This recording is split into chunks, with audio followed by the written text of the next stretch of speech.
We begin with tonight's big number. 67.3 billion pesos is the total amount of deficiencies in the Health Department's handling of COVID funds as flagged by the Commission on Audit. COA says this led to missed opportunities in the Philippines' pandemic response. Their Defense Health Secretary Francisco Duque says the funds had been fully accounted for.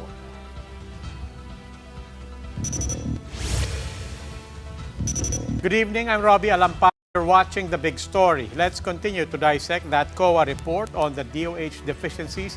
In that 2020 report, some 1.2 billion pesos worth of equipment remained undelivered or unutilized. Health infrastructure projects worth 2.8 billion pesos remained idle. Medicines valued at 95 million pesos were still in the agency's coffers, already expired or are expiring. The DOH has also failed to obligate 24 billion pesos to improve the country's public health services and 306 million pesos for last year's disaster response. The DOH bank accounts also have unauthorized deposits worth 441 million pesos. It also has various projects worth 3.9 billion pesos that lack documentation. Its disbursements to several health facilities worth 557 million pesos also did not go through standard procedure. Reports of these deficiencies do not sit well with healthcare workers. A number of them have yet to receive the promised assistance as stated in Bayanihan 2. Malacanang, meanwhile, is holding off on making any comments pending the Health Department's response. Camille Samonte has the big story. Nurses like Chi have been at the forefront in battling the COVID-19 pandemic. Like many other health workers, he contracted the virus but has yet to receive cash assistance as provided for under Bayanihan 2. He's supposed to receive 150,000 pesos. 1 year na pong mahigit na natamaan po ko ng COVID. Hanggang ngayon po, hindi pa rin po natin nakukuha yung mga pinangakong benepisyo. This didn't sit well with Ignacio, especially after finding out about the Commission on Audit's report on the deficiencies in the DOH spending of COVID-19 funds. Nakakapagngalit kasi kami po na mga health workers na siyang direktang lumalaban sa pandemyang ito hindi nakatanggap na yon. ER nurse Ronnie Daganta likewise lamented the lack of benefits that the DOH promised. Daganta said the special risk allowance allotted for the private health workers is not enough. Hindi namin makita kung kanino napunta yung pondo na para nakalaan para sa amin. Hanggang ngayon, wala pa din. Lalo na yung mga ibang nasa private. Health groups have long called for the DOH to provide the appropriate benefits to health workers. The agency, however, would say that there is not enough funds for the said benefits. Since day one, ginagawa na po namin ito. Up to this time, may Delta variant na, eto pa rin kami. Malacanang said President Duterte will hold off on commenting on COA's findings pending the DOH response. But spokesman Harry Roque has promised there will be no sacred cows in the administration. Recall that President Duterte previously rejected calls to fire Duque over his alleged management of the COVID-19 crisis. Antayin po natin ang sagot. The President is keen to read the answers dahil medyo mabigat po ang mga obserbasyon. Justice Secretary Menardo Guevara meanwhile said the DOH has the opportunity to refute COA's findings. But if they fail to do so, the Task Force Against Corruption may step in for an anti-graft probe. For News 5, Camille Samonte, we are One News. Reports of these deficiencies are not sitting well with healthcare workers. A number of them have yet to receive the promised assistance as stated in Bayanihan 2. Meanwhile, some senators are now seeking a probe into the Health Department's allegedly flawed use of pandemic funds. Senator Grace Poe has filed a resolution urging the Senate to investigate the supposed deficiencies in DOH use of the 67.3 billion peso fund for COVID-19 response. Meanwhile, Senate Minority Leader Franklin Drilon issued a statement also calling for a probe on the matter. He described it as alarming and disturbing. Other senators like Risa Ontiveros and Ping Lacson are meanwhile reviving calls for Secretary Duque's resignation. And these are the other big stories tonight. COVID cases in the Philippines are reaching new highs since that April peak, with infections today hitting 12,000 for a second day. More than 170 new Delta cases have also been logged. And just a week after joining Aksyon Demokratiko, Manila Mayor Isko Moreno has been elected as party president, further fueling talks of his possible run for the presidency. Boxing champion Manny Pacquiao is set to reclaim an old title as he faces Yordenis Ugas for the WBC Super Champion belt. This big story after the break.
Good evening. You're still watching The Big Story. I'm Robbie Alampay.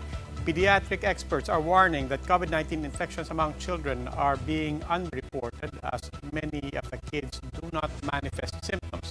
Despite this, children may not be able to get a COVID-19 jab anytime soon. Greg Gregorio with the story. Infectious diseases experts have expressed concern about the possible underreporting of COVID-19 cases among children. They note that not all minors who manifest COVID symptoms are getting tested. We really don't routinely test children who present to us with mild respiratory symptoms. If they remain asymptomatic, most of them hindi na natetest eh. As of August 7, more than 176,000 COVID-19 cases have been reported among those aged 0 to 19. But Philippine Pediatric Society fellow Dr. Maria Carmela Casala fears that this does not show the entire COVID picture in the said age group. The statistics that are being presented, as you have mentioned, Mian, are all hospitalized. Statistics. No, we are not getting the real picture as to the milder versions of COVID-19. For its part, the Pediatric Infectious Diseases Society of the Philippines says that parents should not be complacent, despite the low number of severe COVID-19 cases being observed in children. Those children with comorbidities are the ones who, are at risk, some of them eventually, to go up to heaven. Despite these, pediatric infectious disease experts still do not recommend vaccinating children against COVID-19. The priority is to vaccinate the older age groups who are more vulnerable and the people at high risk for acquiring infection, as they, in all likelihood, are the primary sources of infection for our children. Out of the 8 vaccine brands with an emergency use authorization in the Philippines, only Pfizer can be given for those aged 12 and up. Sinovac still has an ongoing clinical trial for the use of its jab on kids aged 3 and up. For News Live, Greg Gregorio, we are One News. Putting the COVID scenario into numbers, the country logged a new record high in daily cases. More Delta variant infections are also being reported. The Health Department logged more than 12,000 new COVID cases for a second day. This is again the highest single-day tally since April this year. Total active cases are back to record highs of more than 87,000. 177 Delta variant cases have also been reported. This brings the country's total above 600. Most of these cases are already recovered. Only 13 remain active. The Malampaya Natural Gas Facility is back in focus at the Senate ahead of its shutdown in October that could cost consumers billions of pesos again. Pamela Vasquez gives us a front seat to the story.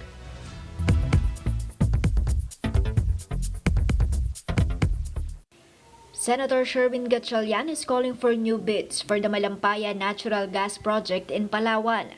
The current contract expires in 2024 and is owned by Shell Philippines Exploration or SPEX. If ever government decides to get another operator, it has to bid it out because that's the only way, again, for us to get the best price. The Energy Department has already flagged several times that the reserves in Malampaya are depleting faster than expected.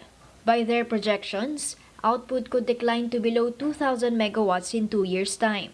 Another issue is Malampaya is scheduled for a maintenance shutdown in October, which could lead to tight supply and higher prices. One long-term solution for the country's supply problems is nuclear energy that's built on modern, cleaner technology. You want modular plants that can be built and constructed on a regional basis, perhaps. And this obviously addresses this whole issue about climate change. Senator Gatchalian is also calling for the aggressive exploration of the West Philippine Sea, which is known to be rich in oil and gas reserves. We have enough oil to supply the country's needs for 36 years. And we have enough gas to supply the country's need for 96 years. The DOE says it's still calculating how much the Malampaya maintenance in October will cost consumers. The last time it was shut down in 2017, it cost Meralco consumers a total of 1.75 billion pesos.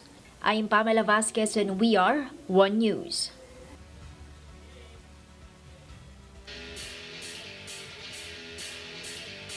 For the big story in sports, just 10 days before his bout, Manny Pacquiao says he is excited to reclaim an old belt from a new opponent, Yordenis Ugas. Pacquiao is set to face Ugas after WBC and IBF welterweight champion Errol Spence Jr. withdrew due to a retinal tear in his left eye. Ugas is currently the WBA super champion. A belt Pacquiao was stripped off because of his 2-year inactivity from the ring. This fight is not an easy fight. Ugas is he's a champion. He took my belt and we have to settle it inside the ring. He's a kind of fighter that you cannot underestimate. So Pacquiao admits the only danger in switching foes for next week's bout will be going from a southpaw foe to a right-handed opponent. Ugas, meanwhile, says he has full confidence in himself to come out with a victory. This means the world to me, Chris. I'm fighting not for the money, but for my legacy, for my country, for my own story that's gonna be told. That's what it's about to be. This is the most important fight of my life. Time for another quick break. When we return, the government is looking at yellow books to help OFWs enter Hong Kong after the city-state refused to acknowledge local vaccination cards. And Manila Mayor Isko Moreno has been elected as president of his new party, Aksyon Demokratiko, further fueling talks that he might indeed be gunning for the presidency. Details after the break.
Good evening, you're still watching The Big Story. I'm Robbie Alampay. OFWs heading to Hong Kong have been met with another challenge after the city-state rejected vaccination cards issued here in the Philippines. The Labor Department is now scrambling to find and negotiate an alternative. Marian Enriquez has the story. Kailangan daw sa amin yun. Pag fully vaccinated, pwede nang makapasok ng Hong Kong. Yung pala, hindi rin pala. 36-year-old Lani, not her real name, flew to Manila all the way from Lanao del Norte in November last year to apply as a domestic helper in Hong Kong. She was supposed to leave in March but was rescheduled several times because of the travel ban. On Monday, when the ban was lifted, Lani can't hide her dismay, bursting into tears upon learning that she still won't be able to leave. Ano lang namin kung makakaalis ba kami o hindi, kasi kung hindi, kukunin namin yung binayad namin tapos lilipat kami sa ibang country.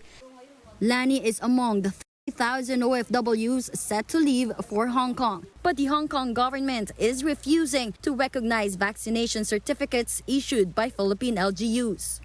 In a tweet, Foreign Affairs Secretary Teddy Locsin says this is because Philippine vaccination cards are not uniformed or issued from a single source. The government is now looking at the Yellow Book, or the International Certificate of Vaccination issued by the Bureau of Quarantine. Usually, binibigyan po natin dito mga seafarers and mga OFWs na pumupunta sa mga bansa na kinakailangan, particularly dun sa mga nangangailangan ng yellow fever and polio. But now, due to the increasing number of yung dun sa COVID, nadagdag na po ngayon yung sa COVID-19. To book an appointment, just visit their website, boq.pisopay.com.ph. As of now, the earliest available appointment scheduled to get a certificate for COVID vaccine is on November 3, 2021. The agency asks for patience, saying they can only accommodate 500 applicants in the BOQ main site in Port Area, Manila, and 200 in SM MOA. Kaya po mabagal yung system, hindi lang hulibo, milyon-milyon na po kasi nasa almost more than 10 million na. So malaking pasensya na lang ho sa mga taong nagmamadali at nangangailangan po. The Labor Department is now in talks with the Hong Kong government to have the BOQ certification recognized for the meantime. The Bureau of Quarantine is now being tasked to prioritize the issuance of vaccine certificates for OFWs. For News 5, Marian Enriquez, we are One News. Uncertainty still looms as COVID-19 cases are still rising, but how does the business sector feel about proposals, options for an extended lockdown if worst comes to worst? We have with us George Barcelon. He's the President Emeritus of the Philippine Chamber of Commerce and Industry. Mr. Barcelon, welcome to The Big Story. Good evening, Robbie. Yeah, but I also I'm designated as a Philippine Export Chairman. Apa. Okay, well, Thank you. Yeah. either way, private sector, big industry, all the way down to MSMEs, everybody's concerned about how this That's right, ECQ that's right. is impacting on business. Kamusta na po ba? Let's start with that. Well, alam mo naman na itong ECQ natin, malaking bagay talaga sa mga MSMEs, no? At saka, lalo na sa mga exporters. Kasi alam mo yung mga exporters, meron silang mga supply chain na interrupted with ECQ. Kaya itong news na baka sakali may extension, we hope that it will not happen, no? Because umpisa when this was imposed, ang concern namin is baka walang katapusan, you know. It's really a question of how we deal with it. The issue here is really not just following the numbers that's going up and ang knee-jerk reaction natin, ECQ or lockdown. The solution is really to look at what is needed to flatten the curve. Halimbawa, kailan maka-increase natin mga quarantine centers, hospitalization. Sabi ni Secretary Cal of NEDA, bawat linggo ang mawala sa ekonomiya is 150 billion. Kung 2 weeks, it's 300 billion. I can just imagine how much is lost. But on the flip side, sana nga, we invest, let's say, 20% of that, 20 billion, 60 billion, to build up our medical health services. maski na tumaas yung number, maski na mas maraming tao na infected, they can be taken care of. And the economy will not be disrupted this badly, no? Alam mo, ang exporters, hirap na hirap sila because they have buyers from abroad. Itong disruption nito, probably yung mga buyers hahanap ng ibang bansa to buy. Okay, we're not exclusive naman eh. And then ang mahirap dyan, yung supply chain. Lalo yung mga agri sectors, yun din, may mga shelf life for their goods, no? So it's really a big downside on the economy, especially on the supply chain. Sige, But Robbie. Mr. Barcelon, ika nga po, sabi nyo nga po, kung dagdagan natin yung investment for all the other things we need, that should open up other options for us other than the lockdown. But in the immediate, in the short term, I guess the question is, habang wala pa po yung additional investments na yun, are you confident that we have enough in place for a slow lifting of the ECQ? Well, sa mga mass inoculation, so far, parang it's going well.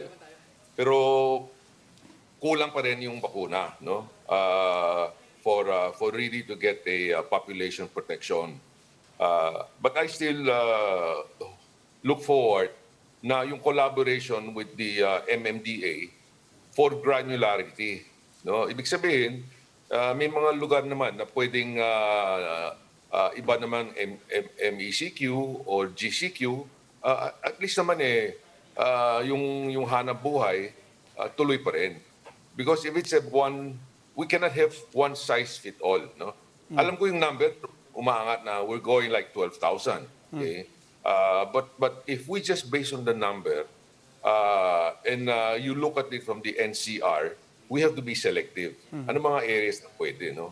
I mean, I'm not a medical in medical field, so I'm just looking at the situation, maybe from a practical point of view, and also to balance life and livelihood.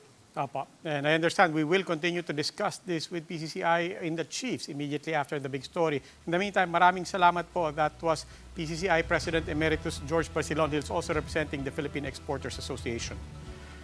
Aksyon Demokratiko has elected Manila Mayor Isko Moreno as party president. Does this signal his intention to run for president in 2022?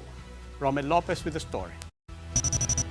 Manila Mayor Isko Moreno has been elected as president of Aksyon Demokratiko just a week after he joined the party. Moreno had departed from the National Unity Party after a 6-year tenure. Party members unanimously voted for Moreno, citing his clean track record and tangible accomplishments. Kakaibang sipag, no? Pangalawa, nakita natin yung kanyang transformation sa Maynila, ang kanyang mga fiscal reforms. Above all, Party Chairman Ernest Ramil said Moreno shares Aksyon Demokratiko's vision. Iniwala rin yung partido that he will also be a unifying force, no? Itong sa ating heavily polarized political atmosphere. Moreno's election happened via Zoom. He thanked his co-party members for their support.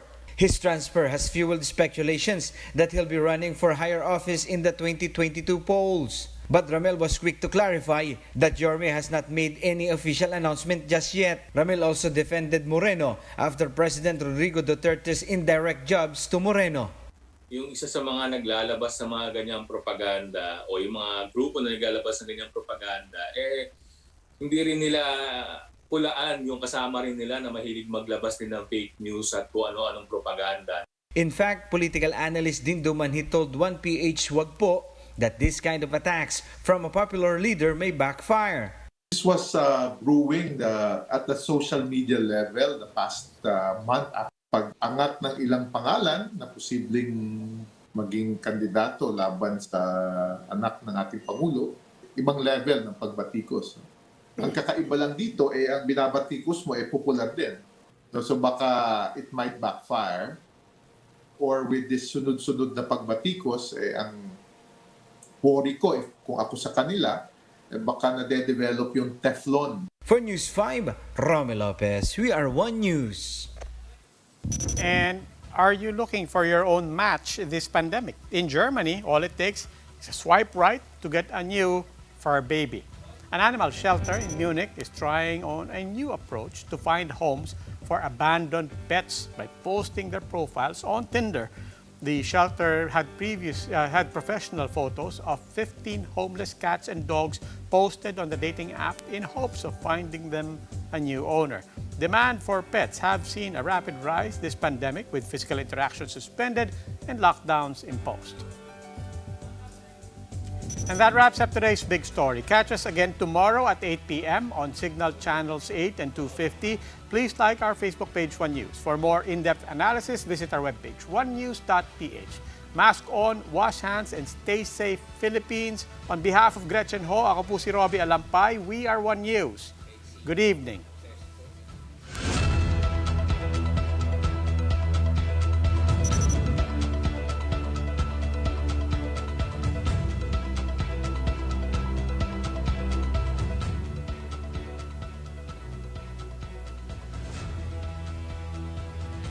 Sir, 8:40 pa naman sir, so banter po muna tayo. 8:40 pa tayo papasok? Hindi, 8:40 sir siya ipapasok. So, meron pa naman siya dong 10 minutes. Ba't 8:40 siya papasok? Sino mauna? Siya po, pero banter po muna tayo.